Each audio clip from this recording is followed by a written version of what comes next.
gentlemen, may I have your attention, please? Good evening. You're listening to Straight Talk with Dean and Mark. We thank you for tuning in and hope you enjoy another exciting episode of our show.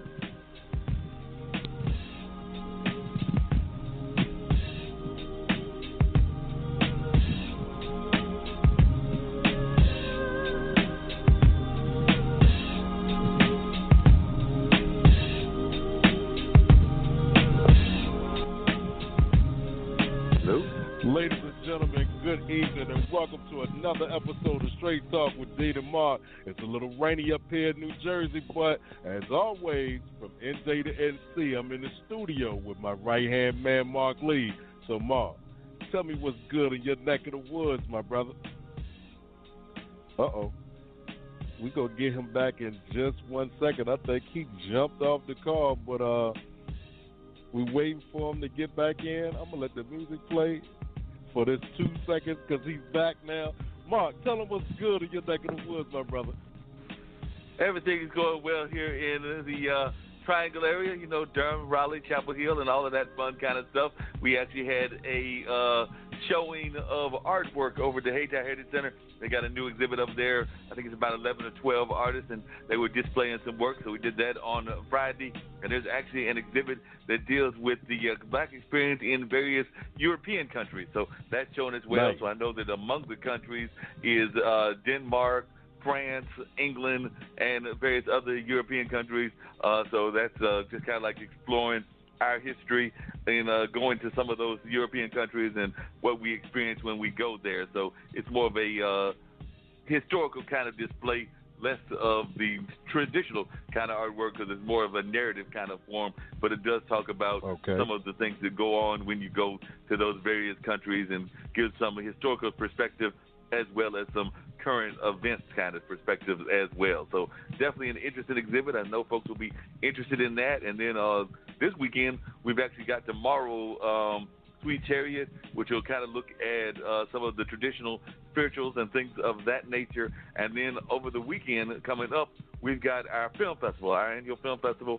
So there'll be a lot of filmmakers in town celebrating African-American Southern filmmakers, and so we're looking forward to that. There's going to be one dealing with funeral homes and things of that nature. There's going to be one that's going to feature Bree Newsome. I think there's one that's got Mike Anderson involved as well. You know, Mike has been a past guest here on our show and everything. So definitely some films that folks will enjoy checking out. Desmara Gatewood has got a film there. That's Curtis Gatewood, who is a civil rights person here in the area. That's his daughter, and she's got a film that is dealing with some current events kind of stuff as well. So definitely if folks want to go to the Hayti website, there should be information about that, which is www.hayti.org.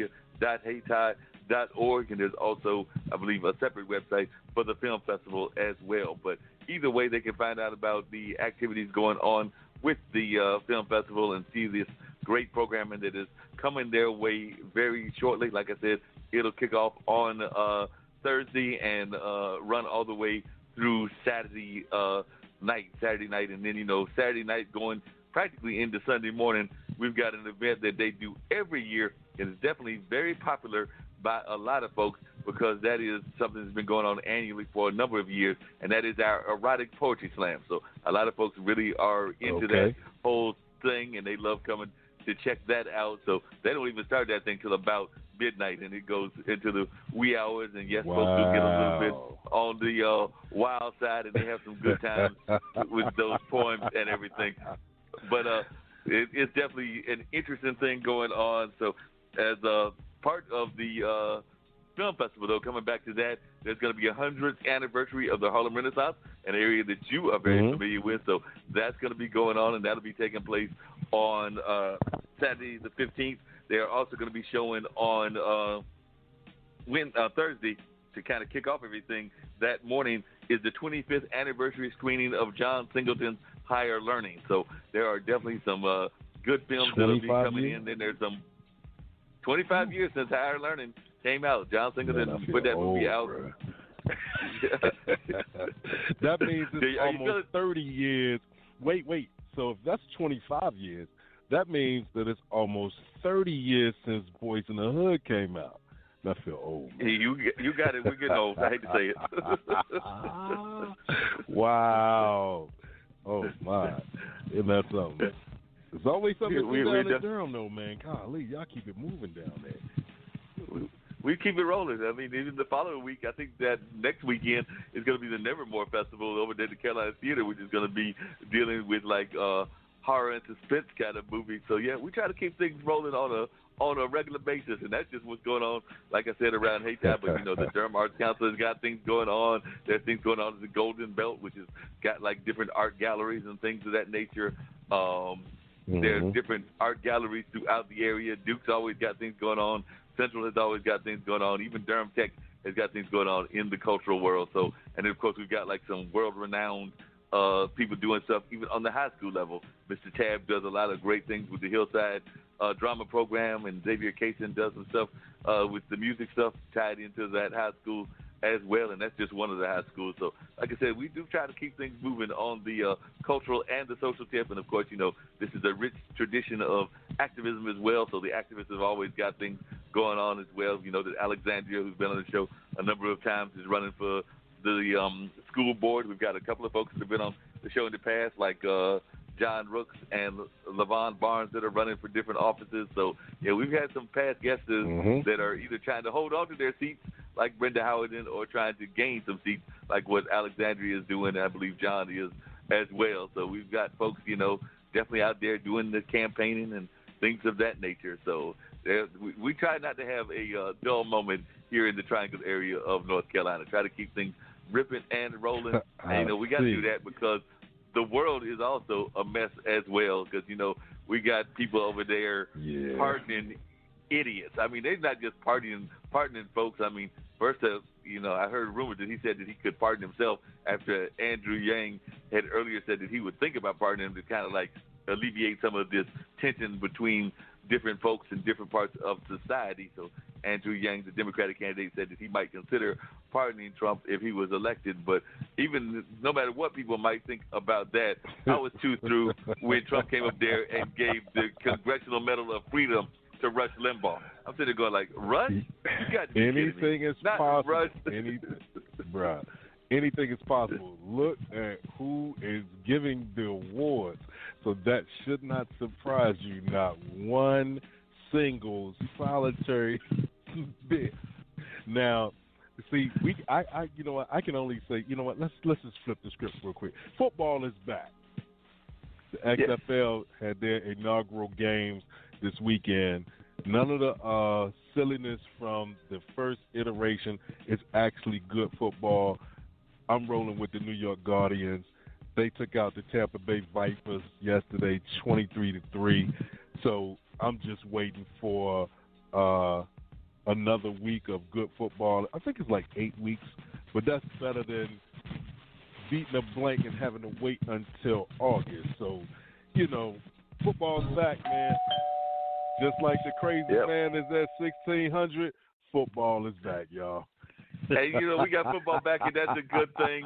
And you are right, we do have a crazy man at 1600. I hear the bell ringing, so I know one of our guests is there, and that's what I was hoping they would get here earlier. But, you know, that crazy man unveiled a proposal earlier today that, if approved in full, would lead to steep funding cuts to social assistance programs and slash projected long-term spending on Medicare and Social Security, items that the president had vowed to leave undisturbed by his administration's budgetary chopping block. So, you know, I guess he's already feeling empowered and feeling like he can just do whatever he feels like, but he's going to go after some stuff that a lot of folks already are depending on a regular basis. He said they say the $4.8 trillion budget proposal boosts defense spending in the short term, but slashes federal spending with politically unrealistic cuts of more than 37% to the Department of Commerce, more than 26% to the Environmental Protection Agency, and nearly 13% to the Department of Transportation.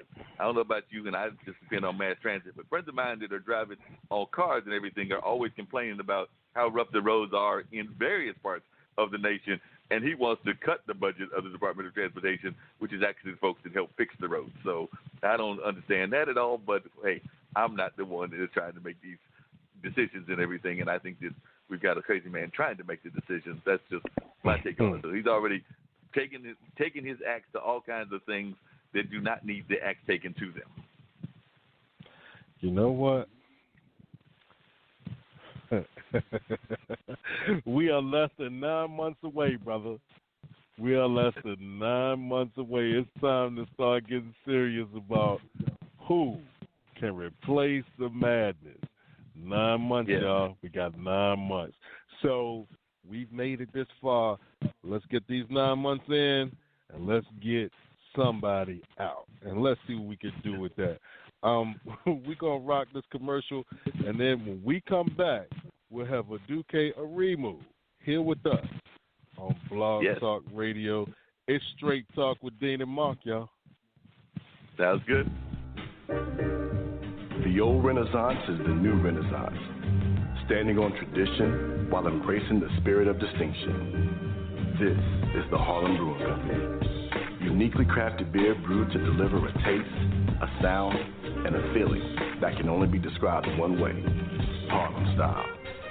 So come and take a trip on the A train with our Harlem Sugar Hill Golden Ale and our Harlem Renaissance Wit Beer, the neighborhood original. All right, Duque Arimu, welcome to Straight Talk with Dean and Mark. You are now on the line. Thank you so very much.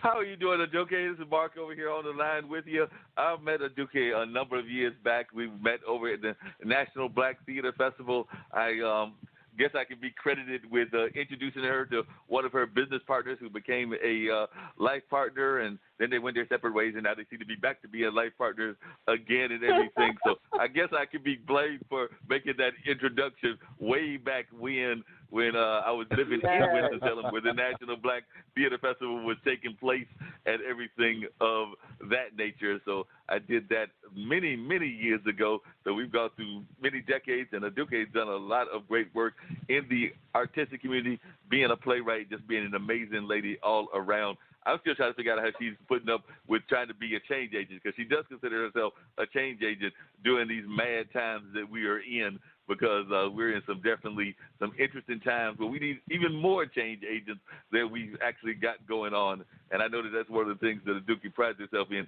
is trying to use theater as a means to try to communicate with people and solve some of these world problems that we've got, not just the national problems, but world problems that we've got going on. And she's done it with some very humorous plays, some serious plays. She's actually covered the spectrum as far as I can tell in terms of her playwriting abilities and things of that nature. So I guess that's where we'll start at, Duque. And like I said, I know we've got a number of questions that we do want to touch base with you, but we are definitely in some hard times for artistic people. I mean, as I just mentioned, I talked about the cuts that were going on in some of the departments, but we know that there are definitely cuts in the artistic field as well. We don't even want to think about what he's going to do to the various artistic organizations that are national in terms of cutting them.